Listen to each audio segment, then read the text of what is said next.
Hello everyone. तो आज की क्लास में हम ट्रांसक्रिप्शन को इनिशिएट कर रहे हैं और transcription in the case of eukaryotes. पिछली क्लास में हमने ट्रांसक्रिप्शन इन प्रोकैरियोट्स को कंप्लीट किया था। तो आज बेसिकली हम जितने भी आरएनए पॉलिमरेज हैं जो कि यूकैरियोट्स के ट्रांसक्रिप्शन में इन्वॉल्व हैं, हम सिर्फ उतना ही बात करेंगे। It will be a short video. तो अगर मैं स्टार्ट करूं कि यूकैरियोट्स में या यूकैरियोटिक ट्रांसक्रिप्शन पर जनरली 5 टाइप के आरएनए पॉलिमरेज बहुत इंपॉर्टेंट है और हर एक आरएनए पॉलिमरेज की बात की जाए तो वो 10 या 10 से ज्यादा सबनेट से मिलकर बने हुए हैं। अब जैसे कि आपको पता है कि ट्रांसक्रिप्शन जो प्रोसेस होती है वो G1 फेज या G2 फेज में देखने को मिलती है, या आप ऐसा बोल सकते हैं कि G1 और G2 फेजेस पर जनरली ट्रांसक्रिप्शन और ट्रांसलेशन जैसी प्रोसेस देखने को मिलती है। आपने ये भी देखा था कि S फेज में रेप्लिकेशन देखने को मिलता है। तो रेप्लिकेशन प्रॉपर हो सके तो हमें एंजाइम्स बनाना बहुत इंपॉर्टेंट है, जो कि जनरली G1 या G2 फेज में होगा। तो G1 और G2 फेज को भी अगर मैं कंपेयर करूं तो eukaryotic RNA polymerase generally G1 phase में ज्यादा ट्रांसक्राइब करते हैं as compare to G2 phase, क्योंकि ताकि आपके पास S फेज में जो भी रिक्वायरमेंट है प्रोटीन्स की वो फुलफिल की जा सके। अब यूकैरियोट्स में 5 टाइप के आरएनए पॉलिमरेज हैं। RNA polymerase 1, RNA polymerase 2, RNA polymerase 3, 4 and 5, जिनको हम लोग रोमन न्यूमरल्स 1 2 3 4 5 करके दिखाते हैं।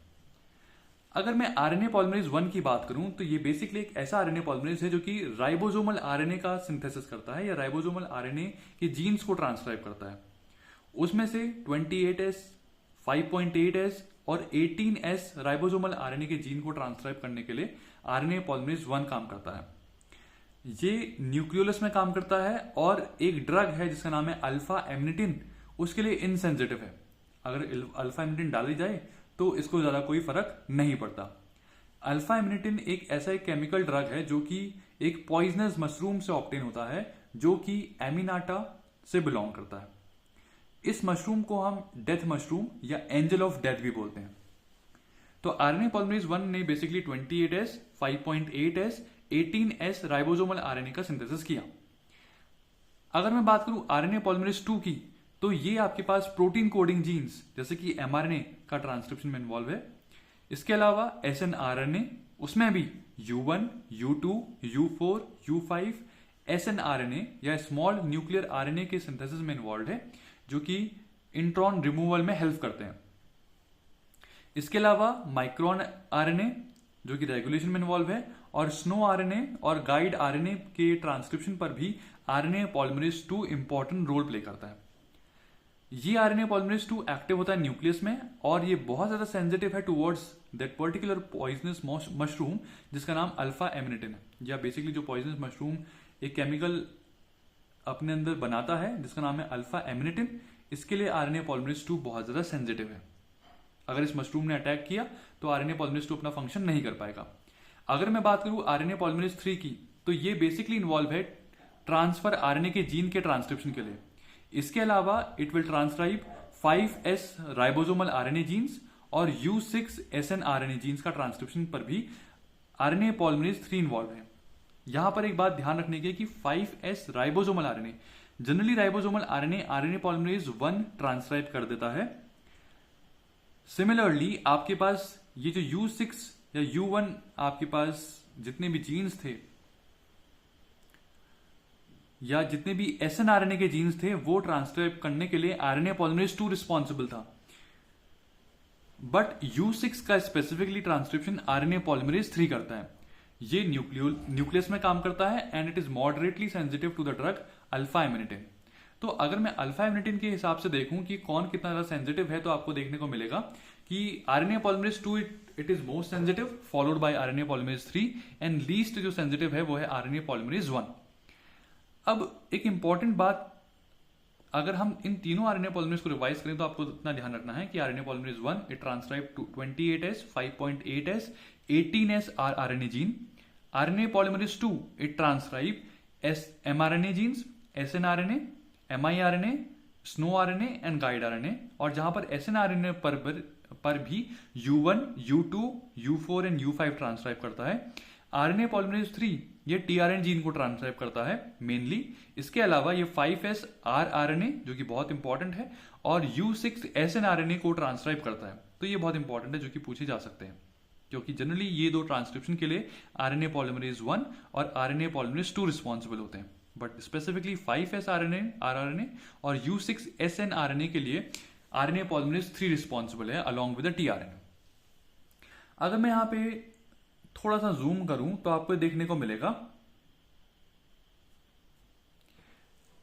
कि आपके पास जो यूकैरियोट्स हैं वहां पर राइबोसोम्स बनाने के लिए दो सबनेट रिस्पॉन्सिबल होती है। एक होती है स्मॉल सबनेट जिसको हम लोग 40S के नाम से जानते हैं in the case of eukaryotes, और दूसरी सबनेट होती है लार्ज सबनेट जिसको हम लोग बोलते हैं 60S subnet in the case of eukaryotes.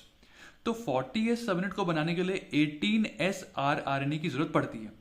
अब 18S RNA हमने देखा था कि RNA पॉलीमरेज 1 बनाता है, तो हम ये बोल सकते हैं कि RNA पॉलीमरेज 1 राइबोसोम की एंटायर 40S सबनेट को बनाता है। अब स्पेसिफिकली मैं एक बात और मेंशन कर दूं कि ये आपके पास एक राइबोसोम है। राइबोसोम सिर्फ RNA से नहीं बनता, वहां पर प्रोटीन्स भी इन्वॉल्व होते हैं। तो क्योंकि आपके पास राइबोसोम एक राइबोन्यूक्लियोप्रोटीन है, तो जब ये 18S rRNA कुछ प्रोटीन के साथ कंबाइन होगा तब ये जाकर 40 सबनेट्स बनेगी।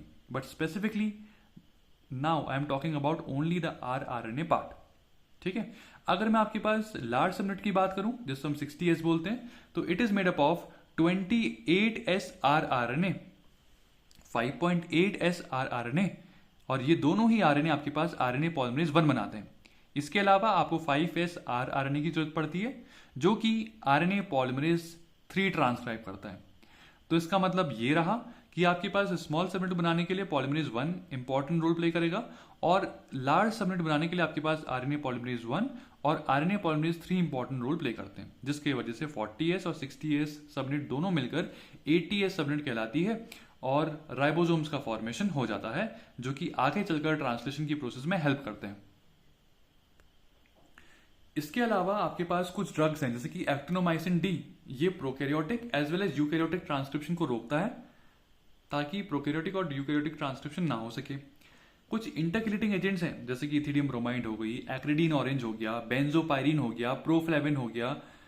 ये कुछ ऐसे कंपाउंड्स हैं जो कि आपके पास डीएनए के साथ इंटरकैलेट हो जाते हैं और ट्रांसक्रिप्शन और रेप्लिकेशन जैसी प्रोसेस को इनहिबिट कर देते हैं।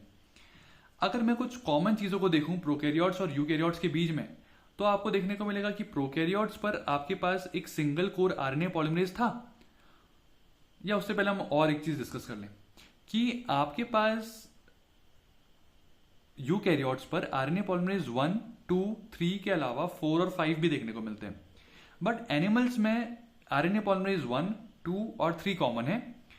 In the case of plants आपको RNA पॉलीमरेज 1, 2, 3 के साथ RNA पॉलीमरेज 4 और 5 भी देखने को मिलेंगे, जो कि जनरली जीन रेगुलेशन करते हैं, एपिजेनेटिक चेंजेस में इन्वॉल्व है, siRNA का एक्सप्रेशन कराते हैं जिसे हम स्मॉल इंटरफेरेंस RNA बोलते हैं, या कुछ नॉन कोडिंग RNA का भी एक्सप्रेशन कराते हैं, और कुछ क्रोमैटिन मॉडिफिकेशंस में इन्वॉल्व है, चाहे वो डीएनए पर मिथाइलेशन की बात की जाए, एसिटाइलेशन की बात की जाए या कुछ और।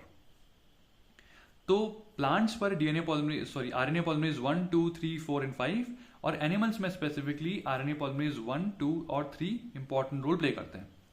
अब जैसे मैंने बताया कि एनिमल्स में आपके पास 3 ही RNA पॉलीमरेज है। अगर उनकी मैं सिमिलैरिटी प्रोकैरियोट से देखूं, प्रोकैरियोट्स में आपने देखा था कि आपके पास एक सिंगल कोर RNA पॉलीमरेज मौजूद है और वो single core RNA polymerase 5 subnet से मिलकर बना हुआ है।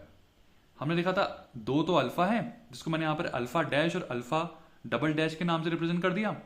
एक बीटा सबनेट थी जिसका फंक्शन कैटालिटिक था जो कि RNTPs को ऐड करती थी, और तीसरी थी बीटा डैश सबनेट जो कि RNA प्राइमर को सिंगल स्ट्रैंडेड फॉर्म पर होल्ड करती थी, और ओमेगा सबनेट जो कि असेंबली कराती थी। तो ये 5 सबनेट थी in the case of prokaryotes. Eukaryotes में देखा जाए तो RNA पॉलीमरेज 1, RNA पॉलीमरेज 2 और RNA पॉलीमरेज 3 की कैसे सिमिलरिटी है बैक्टीरियल कोर RNA पॉलीमरेज से, वो हम देखते हैं। तो RNA पॉलीमरेज 2 की बात कर लेता हूं, बाकी आप लोग इस स्क्रीनशॉट से याद कर सकते हैं, ऐसा इंपॉर्टेंट नहीं है। RNA पॉलीमरेज 2 की जो बीटा सबनेट की तरह रिजेंबल करती है, प्रोकैरियोट पर जो बीटा सबनेट थी जिसका फंक्शन था कैटालिटिक, वहां पर उसका नाम है RPB2 subnet for this RNA polymerase 2। Beta dash की जैसी RPB1 है, अल्फा डैश की जैसी RPB3 है, अल्फा डबल डैश की जैसी RPB11 है, और ओमेगा की तरह आपके पास RPB6 है। और इसके अलावा कुछ और 7 अदर सबनेट है जो कि यहाँ पर लिखी नहीं गई है। अब इतनी सबनेट को आपको याद करने की जरूरत नहीं है, क्योंकि आपके पास eukaryotic RNA polymerase multiple subunit से बना होता है। प्रोकैरियोटिक आरएनए पॉलीमरेज का तो ठीक था, वहां पर 5 सबनेट थी, आपने नाम याद कर लिया, alpha, beta, omega and so on. But यहां पर आपके पास सबनेट का नंबर ज्यादा है, तो आपको स्पेसिफिकली आरएनए पॉलीमरेज 1 की, 2 की और 3 की अलग अलग याद करनी पड़ेगी। अगर आप याद करना चाहते हो तो आप ऐसे याद कर सकते हैं कि जो बीटा कैटालिटिक सबनेट है वहां पर RpA2 है 1 पर, B2 है 2 पर और C2 है इन द केस ऑफ 3। तो कैटालिटिक एटलीस्ट आप याद कर सकते हैं, बाकी आप भूल भी जाए तो कोई ऐसा कोई हर्जा नहीं है।